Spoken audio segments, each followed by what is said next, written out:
ಡಾಲಾಯ್ತ್ ಅವರ ಸಾರಥ್ಯದಲ್ಲಿ the Friday times news. ಒಂದೇ ಕುಟುಂಬದ 4 ಹತ್ಯೆಯ ಕೃತ್ಯ ಬಯಲು, ಆಸ್ತಿಗಾಗಿ ಹಿರಿಮಗನಿಂದಲೇ ಕೊಲೆಗೆ ಸುಪಾರಿ. ಅವಳಿ ನಗರದಲ್ಲಿ ತಲ್ಲಣ ಮೂಡಿಸಿದ್ದ ಒಂದೇ ಕುಟುಂಬದ 4 ಹತ್ಯೆ ಪ್ರಕರಣಕ್ಕೆ ಹೊಸ ತಿರುವು ಸಿಕ್ಕಿದ್ದು, ಮನೆಯ ಹಿರಿಯ ಮಗನೇ ಕೊಲೆಗೆ 65 ಲಕ್ಷ ರೂಪಾಯಿ ಸುಪಾರಿ ನೀಡಿರುತ್ತಾನೆ. ಈ ಕುರಿತು 8 ಜನ ಆರೋಪಿಗಳನ್ನು ಬಂಧಿಸಲಾಗಿದೆ ಎಂದು ಉತ್ತರ ವಲಯ ಐಜಿಪಿ ವಿಕಾಸ್ ಕುಮಾರ್ ಹೇಳಿದರು. ನಗರದ ಜಿಲ್ಲಾ ಪೊಲೀಸ್ ವರಿಷ್ಠಾಧಿಕಾರಿ ಕಚೇರಿಯಲ್ಲಿ ಸೋಮವಾರ ಕರೆದ ಸುದ್ದಿಗೋಷ್ಠಿಯಲ್ಲಿ ಅವರು ಮಾತನಾಡಿ, ಈ ಪ್ರಕರಣದಲ್ಲಿ ಪ್ರಕಾಶ್ ಬಾಕ್ಲೆ ಅವರ ಮೊದಲನೆಯ ಹೆಂಡತಿಯ ಮಗ ವಿನಾಯಕ್ ಪ್ರಕಾಶ್ ಬಾಕ್ಲೆ ಸೇರಿದಂತೆ ಗದಗಿನವರಾದ ಫೈರೋಜ್ ಖಾಜಿ, ಜಿಶಾನ್ ಖಾಜಿ ಮತ್ತು ಮಿರಜ್ನವರಾದ ಅವಳಿ ಸಹೋದರರಾದ ಸಾಹಿಲ್ ಖಾಜಿ, ಸೋಹಿಲ್ ಖಾಜಿ, ಸುಲ್ತಾನಾ ಶೇಖ್, ಮಹೇಶ್ ಸಾಳುಂಕೆ, ವಾಹಿದ್ ಬೇಪಾರಿ ಸೇರಿದಂತೆ 8 ಜನರನ್ನು ಬಂಧಿಸಲಾಗಿದೆ.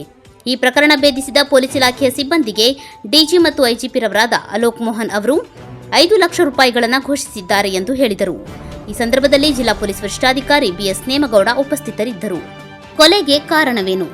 ತಂದೆ ಪ್ರಕಾಶ್ ಬಾಕ್ಲೆ ಹಾಗೂ ಅವರ ಮೊದಲನೇ ಹೆಂಡತಿ ಮಗ ವಿನಾಯಕ್ ಬಾಕ್ಲೆ ಅವರ ಮಧ್ಯೆ ಕಳೆದ 6 ತಿಂಗಳ ಹಿಂದೆ ಆಸ್ತಿಯ ಸಂಬಂಧ ವೈಮನಸ್ಸು ಉಂಟಾಗಿತ್ತು ಎನ್ನಲಾಗಿದೆ. ಹಿರಿಯ ಮಗನ ಹೆಸರಲ್ಲಿ ಸಾಕಷ್ಟು ಆಸ್ತಿ ಮಾಡಿದ್ದ ಪ್ರಕಾಶ್ ಬಾಕ್ಲೆ ಅವರ ಗಮನಕ್ಕೂ ತರದೆ ಕಳೆದ ಕೆಲ ತಿಂಗಳ ಹಿಂದೆ ಕೆಲ ಆಸ್ತಿಗಳನ್ನು ವಿನಾಯಕ್ ಮಾರಾಟ ಮಾಡಿದ್ದ ಎನ್ನಲಾಗಿದೆ. ವಿನಾಯಕನ ವರ್ತನೆಗೆ ಬೇಸತ್ತು ಜಗಳವಾಡಿದ್ದ ಪ್ರಕಾಶ್ ಬಾಕ್ಲೆ ಆಸ್ತಿ ಮಾರಾಟಕ್ಕೆ ವಿರೋಧ ವ್ಯಕ್ತಪಡಿಸಿ ಎಚ್ಚರಿಕೆ ನೀಡಿದ್ದರು ಎನ್ನಲಾಗಿದೆ. ಇದರಿಂದ ಮನನೊಂದು ವಿನಾಯಕ್ ತನ್ನ ತಂದೆ ಪ್ರಕಾಶ್ ಮತ್ತು ಅವರ 2ನೇ ಹೆಂಡತಿ ಸುನಂದಾ ಪುತ್ರ ಕಾರ್ತಿಕ್ನನ್ನ ಹತ್ಯೆ ಮಾಡಲು ಪ್ಲಾನ್ ಮಾಡಿ ಕೆಲ ದಿನಗಳ ಹಿಂದೆ ಗದುಗಿನ ತನ್ನ ಸ್ನೇಹಿತನಾದ ಫೈರೋಜ್ ಖಾಜಿ ಮೂಲಕ ಮಿರಜ್ ಮೂಲದ ಸಾಹಿಲ್ ಸೇರಿ 5 ತನ್ನ ಕುಟುಂಬವನ್ನ ಕೊಲೆ ಮಾಡಲು 65 ಲಕ್ಷ ರೂಪಾಯಿಗಳನ್ನು ಸುಪಾರಿ ನೀಡಿದ್ದು, ಮುಂಗಡವಾಗಿ 2 ಲಕ್ಷ ರೂಪಾಯಿಗಳನ್ನು ವಿನಾಯಕ್ ಬಾಕ್ಲೆ ಕೊಟ್ಟಿದ್ದನು ಎನ್ನಲಾಗಿದೆ. ಏಪ್ರಿಲ್ 19 ಬೆಳಗಿನ ಜಾವ ಗದಗ ಟೌನ್ ಪೊಲೀಸ್ ಸ್ಟೇಷನ್ ವ್ಯಾಪ್ತಿಯಲ್ಲಿ 4 ಮಂದಿಗೆ ಮರ್ಡರ್ ಆಗಿ ಒಂದು ಕೇಸ್ ರಿಜಿಸ್ಟರ್ ಮಾಡಿದ್ದೇವೆ. 48 hours to 72 hours ಒಳಗೇ ಒಳ್ಳೆ ಕಾರ್ಯಾಚರಣೆ ಮಾಡಿ ಗದಗ್ SP ಮತ್ತು ಅವ್ರ ತಂಡ ಕೇಸ್ ಡಿಟೆಕ್ಟ್ ಮಾಡಿದ್ದಾರೆ. ಅವ್ರಿಗೆ ನಾವು ಶ್ಲಾಘಿಸ್ತೀವಿ. ಈ ಕೇಸ್ನಲ್ಲಿ 8 ಜನ ಸದ್ಯಕ್ಕೆ ಅರೆಸ್ಟ್ ಮಾಡಿ ಈ ಕೇಸ್ ಡಿಟೆಕ್ಟ್ ಆಗಿದೆ. ಈ 8 ಜನ ಯಾರ್ಯಾರು ಇದರಲ್ಲಿ ಇನ್ವಾಲ್ವ್ ಆಗಿದ್ದಾರೆ ನಾವು ಸೆಕ್ಯೂರ್ ಮಾಡಿದ್ದೀವಿ. ಅವರಿಗೆ ಅವ್ರ ಹೆಸರು ವಿನಾಯಕ್ ಬಾಕ್ಲೆ, ರಿಯಲ್ ಎಸ್ಟೇಟ್ ಕೆಲಸ ಮಾಡ್ತಾನೆ, 31 ವರ್ಷ, son of Prakash Bakle, resident of Gadag. Prakash Bakle ಈ ಕೇಸ್ನಲ್ಲಿ ನಮಗೆ ಕಂಪ್ಲೇಂಟ್ ಆಗಿದ್ದಾರೆ. ಪ್ರಕಾಶ್ ಬಾಕ್ಲೆ ಮತ್ತು ವಿನಾಯಕ್ ಬಾಕ್ಲೆ ಮಧ್ಯದಲ್ಲಿ ರಿಲೇಷನ್ ತಂದೆ ಮಗ. ಪ್ರಕಾಶ್ ಬಾಕ್ಲೆ ಅವ್ರ ತಂದೆ, ವಿನಾಯಕ್ ಬಾಕ್ಲೆ ಮಗ. 2ನೇ ಅಕ್ಯೂಸ್ಡ್ ಫೈರೋಜ್ ಅಂತ 29 ವರ್ಷ, ಕಾರ್ ಸೆಲ್ಲಿಂಗ್ ಬ್ರೋಕರ್ ಆಗಿದ್ದಾನೆ ಇಲ್ಲಿ ಗದಗ್ನಲ್ಲಿ, resident of Gadag town, son of Nisar Ahmad Khazi. 3ನೇದು ಜೀಶಾನ್, ವಯಸ್ಸು 24 ವರ್ಷ, son of Mehboob Ali Khazi, resident of Gadag town. 4ನೇದು ಸಾಹಿಲ್ ಅಶ್ಫಾಕ್ ಖಾಜಿ, 19 ವರ್ಷ, car washer, resident of Miraj, Maharashtra. Sohail Ashfaq Khazi, 19 ವರ್ಷ, ಹಮಾಲಿ ಕೆಲಸ ಮಾಡ್ತಾನೆ, ರೆಸಿಡೆಂಟ್ ಆಫ್ ಮಿರಜ್. ಈ ಸಾಹಿಲ್ ಮತ್ತು ಸೋಹೇಲ್ ಇಬ್ಬರು ಬ್ರದರ್ಸ್ ಮತ್ತು ಟ್ವಿನ್ಸ್ ಇದ್ದಾನೆ. 6ನೇದು ಸುಲ್ತಾನ್ ಜಿಲಾನಿ ಶೇಖ್, 23 ವರ್ಷ, ರೆಸಿಡೆಂಟ್ ಆಫ್ ಮಿರಜ್.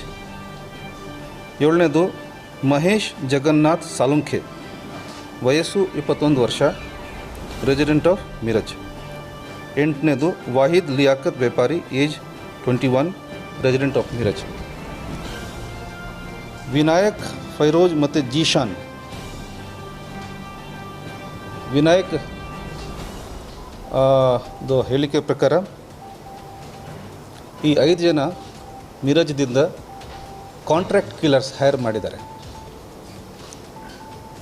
ಅವರಿಗೆ ಅವ್ರ ಡೀಲ್ ಪ್ರಕಾರ 65 ಲಕ್ಷ ಇವರಿಗೆ ಫೈರೋಜ್ ಮೂಲಕ ಥ್ರೂ ಫೈರೋಜ್ ಕೊಡಬೇಕಾಗಿತ್ತು ಮತ್ತು ಅಡ್ವಾನ್ಸ್ನಲ್ಲಿ 10 ಲಕ್ಷ ಕೊಡಬೇಕಾಗಿತ್ತು. ಸದ್ಯಕ್ಕೆ 2 ಲಕ್ಷ ಡೆಲಿವರ್ ಆಗಿತ್ತು ವಿನಾಯಕ್ ಕಡೆಯಿಂದ.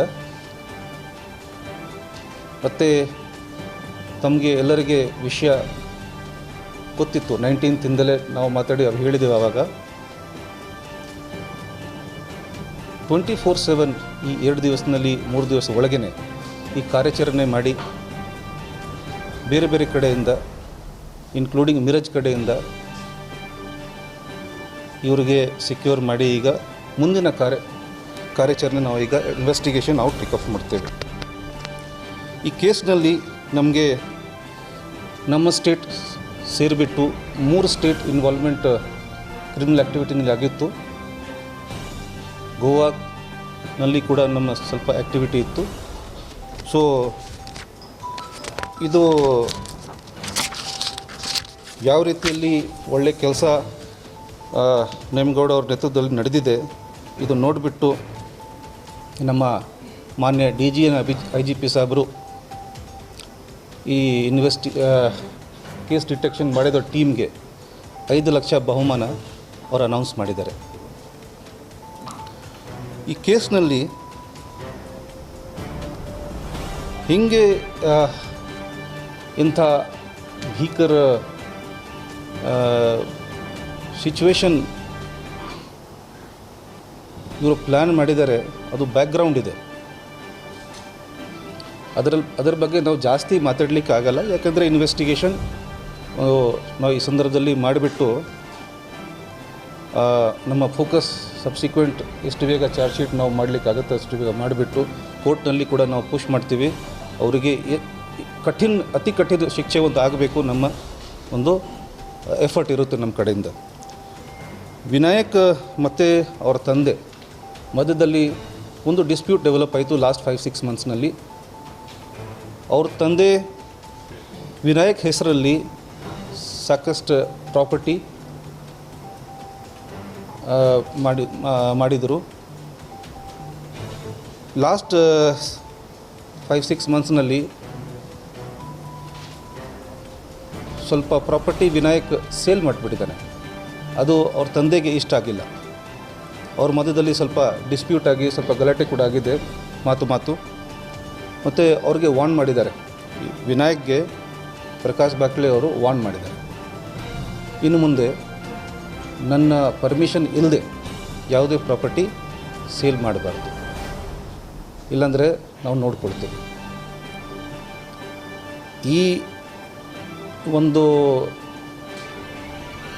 ಈ ಥರ ಘಟನೆ ನಡೆದ ನಂತರ ಇವ್ರ ತಲೆಗೆ ಏನು ಬಂದಿದೆ,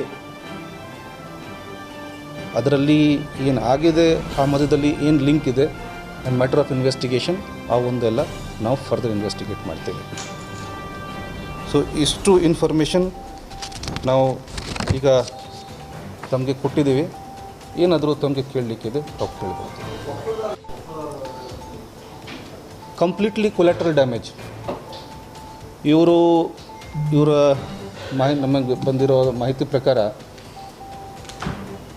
ಇವ್ರ ಪ್ಲ್ಯಾನ್ ಏನಿತ್ತಂದರೆ ಎಲ್ಲರಿಗೆ ಫಿನಿಷ್ ಮಾಡಿಬಿಟ್ಟು ಮನೆಯಲ್ಲಿ ಏನು ಸಿಗುತ್ತೆ, ಕ್ಯಾಶ್ ಆಗಲಿ ಜ್ಯುವೆಲ್ರಿ ಆಗಲಿ ಏನಾಗಲಿ, ಈ ಅಟ್ಯಾಕಿಂಗ್ ಗ್ಯಾಂಗ್ಗೆ ಹೋಗೋದಲ್ಲ, ನೀವು ತಗೊಂಡು ಹೋಗಿ ಅಂತ ಆ ಥರ ಹೇಳಿಬಿಟ್ಟಿದ್ರು ಅವ್ರಿಗೆ ಗೊತ್ತಿರಲಿಲ್ಲ ಬೇರೆ ಯಾರು ಕೂಡ ಮನೆಯಲ್ಲಿ ಆವಾಗ ಇತ್ತು. ಅವರು 3 ಜನ ಅಂದ್ಕೊಂಡು ಬಂದಿದ್ದಾರೆ. ತಂದೆ ತಾಯಿ ಮಗ ಟಾರ್ಗೆಟು. ಬೇರೆ ಏನು ಡ್ಯಾಮೇಜ್ ಆಗಿದೆ ಎಲ್ಲ ಕೊಲೆಟ್ರಲ್. ಪ್ರಕಾಶ್ ಬಾಕ್ಲೆ ಆವಾಗ ಸೌಂಡ್ ಕ್ರಿಯೇಟ್ ಮಾಡಿದ್ದಾನೆ, ಅದಕ್ಕೆ ಬಚಾವ್ ಆಯಿತು. ಪೊಲೀಸ್ಗೆ ಫೋನ್ ಮಾಡಿದ್ದಾರೆ, ಅದೆಲ್ಲ ನೋಡಿಬಿಟ್ಟು ಗಾಬರಿನಲ್ಲಿ ಅವರು ಬಿಟ್ಬಿಟ್ರು ಅಲ್ಲಿಂದ. Otherwise he was also target. ಹೌದು.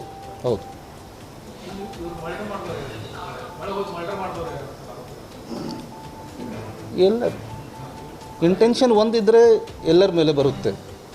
ಸೊ ಮರ್ಡರ್ನಲ್ಲಿ 8 ಜನ ಎಲ್ಲರೂ ಯಾರು ಎಕ್ಸಿಕ್ಯೂಟ್ ಮಾಡಿದಾರೋ ಬೇರೆ ವಿಷಯ. ಸುಪಾರಿ ಅದು I think not the right answer from my side. I think ಅದು ಕೊಡಲಿಕ್ಕೆ ನಾನು ಆಗಲ್ಲ. ಸೊ ಈ 8 ಜನ ಎಲ್ಲರೂ ಒಂದೇ ಆರೋಪಿ, ಎಲ್ಲರ ಮೇಲೆ ಒಂದೇ ಸೆಕ್ಷನ್ ಬರುತ್ತೆ.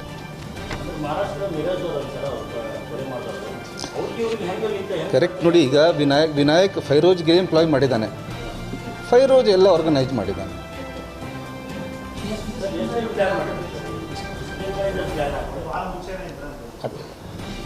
ಶಾರ್ಟ್ ಟರ್ಮ್ ಪ್ಲ್ಯಾನ್, ಭಾಳ ಹಿಂದಿಂದ ಆಗ್ತಾ ಇಲ್ಲ, ಶಾರ್ಟ್ ಟರ್ಮ್ ಪ್ಲ್ಯಾನ್ ಇದೆ. ಎಕ್ಸಾಕ್ಟ್ ಹೇಳೋದು ಸರಿ ಇರಲ್ಲ, ಯಾಕಂದರೆ ವಿ ವಿಲ್ ವೆರಿಫೈ ಎವ್ರಿಥಿಂಗ್.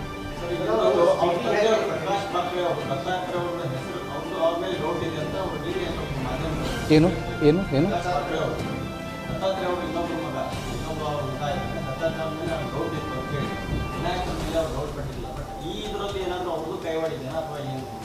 ಇಲ್ಲಿ ಸದ್ಯಕ್ಕೆ ಯಾವುದು ಗೊತ್ತಾಗ್ತಾ ಇಲ್ಲ, ಯಾಕಂದರೆ ನಮಗೆ ಸ್ಟೋರಿ ಕಂಪ್ಲೀಟ್ ಸಿಗ್ತಾ ಇದೆ ಇದರಲ್ಲಿ. ಇಲ್ಲಿವರೆಗೆ ದತ್ತಾತ್ರೇಯದು ಆ್ಯಕ್ಟಿವಿಟಿ ನಾವು ಕಾಣಿಲ್ಲ ನಮಗೆ.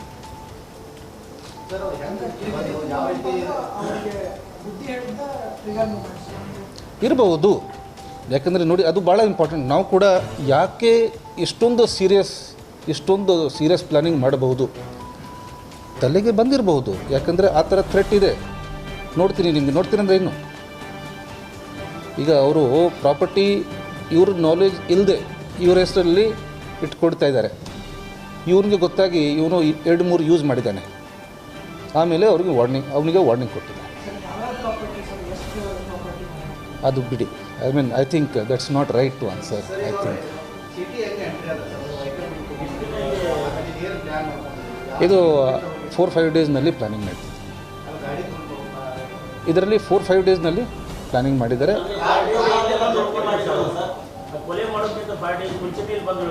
ಹೌದು, ಅಡ್ವಾನ್ಸಲ್ಲಿ ಬಂದು ಪ್ಲ್ಯಾನ್ ಮಾಡಿದ್ದಾರೆ. ಸೊ ಪ್ರಾಪರ್ ಪ್ಲ್ಯಾನಿಂಗ್ ಇದೆ ಇದರಲ್ಲಿ. ಇದು ದಯವಿಟ್ಟು ಯಾರೊಬ್ಬರು, ಅದರ್ವೈಸ್ ಐ ವಿಲ್ ನಾಟ್. ಏನು ಇದು ನೋಡಿ, ವ್ಯವಸ್ಥೆ ಮಾಡೋದು ಎಲ್ಲ ಜವಾಬ್ದಾರಿ ಈ ಸಂದರ್ಭದಲ್ಲಿ ಫೈರೋಜ್. ಅವನು ಕಂಪ್ಲೀಟ್ ಕಾಂಟ್ರಾಕ್ಟ್ ತೊಗೊಂಡಿದ್ದ ವಿನಾಯಕ್ ಕಡೆಯಿಂದ. ಎಲ್ಲ ಅರೇಂಜ್ಮೆಂಟ್ ಆಗಲಿ, ವೆಹಿಕಲ್ ಆಗಲಿ, ವೆಪನ್ ಆಗಲಿ, ರೆಕ್ಕಿ ಮಾಡಲಿ, ಎಲ್ಲ ಜವಾಬ್ದಾರಿ ಫೈರೋಜ್ ತೊಗೊಂಡಿದ್ದಾನೆ. ಫೈರೋಜ್ ಕಡೆಯಿಂದ ಇಲ್ಲಾಗಿದೆ.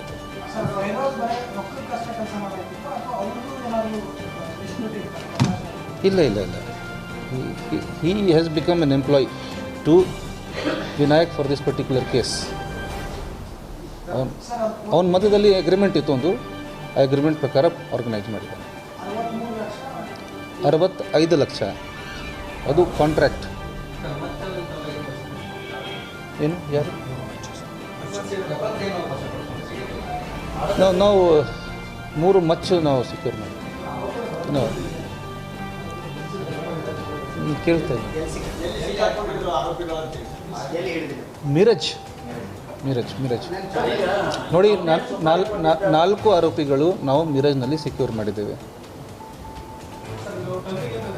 ಉಳಿದಿದ್ದ ಎಲ್ಲರೂ ಗದಗ.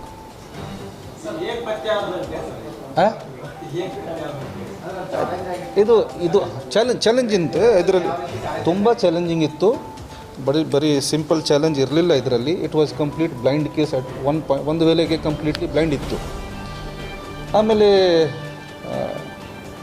ಕ್ಲೂಸ್ ಮೇಲೆ ತಮಗೆ ಗೊತ್ತಿತ್ತು, ಕ್ಲೂಸ್ ಮೇಲೆ ವರ್ಕ್ ಆಗಿ 5-6 ಟೀಮ್ ಕಂಟಿನ್ಯೂಸ್ಲಿ ವರ್ಕ್ ಆಗ್ತಿತ್ತು. ಸೊ ಯಾವ ರೀತಿಲಿ ನಾವು ಡಿಟೆಕ್ಟ್ ಮಾಡಿದ್ದೀವಿ ಯಾವಾಗಲೂ ಹೇಳಬಾರ್ದು. I think because